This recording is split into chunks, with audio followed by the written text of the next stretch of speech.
Tonight, hope is waning in Florida to find the missing and the destruction left behind by Hurricane Ian. So far, the death count has surpassed 100. The Florida Medical Examiner Office says 40 of them died from drowning.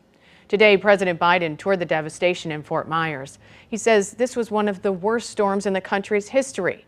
It could take years to rebuild. The president also talked about the ongoing search efforts. And the search and rescue teams have knocked on nearly 70,000 doors and rescued over 3,800 people.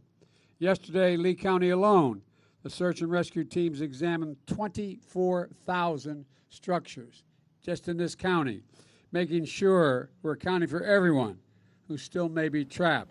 Some local first responders are part of the search and recovery efforts. Just a few hours ago, Missouri Task Force 1 wrapped up their third day searching Fort Meyers Beach, and tonight our Laura Barczewski talked with the task force leader. Laura. Mike and Ann, Missouri Task Force 1 brought nearly 50 people down to Southwest Florida to help look for people who are missing or trapped. I talked to the task force leader over the phone because the signal was too weak for a video chat on the beach. He says this is the worst disaster he's ever seen. We see houses completely torn down, all the way down to the concrete flooring that's gone up to the floor. And then we'll see trees bent over. We'll see cars and trees. We see cars and houses. You know, they just bulldozed the sand off the streets so the emergency services could get by. Missouri Task Force 1 has an extremely difficult job following Hurricane Ian as they search for people fighting for their lives and those who didn't make it through the storm. There have been some fatalities that have been detected, and that's very sad. And we still have some people walking around on the beach area down here that survived the storm, so it's good for them. But, you know, we're going to keep looking until they turn us loose. They're using every resource possible to help, including live find dogs, cadaver dogs, and even the Missouri drone team, which can go places they can't. It's on a high-rise building.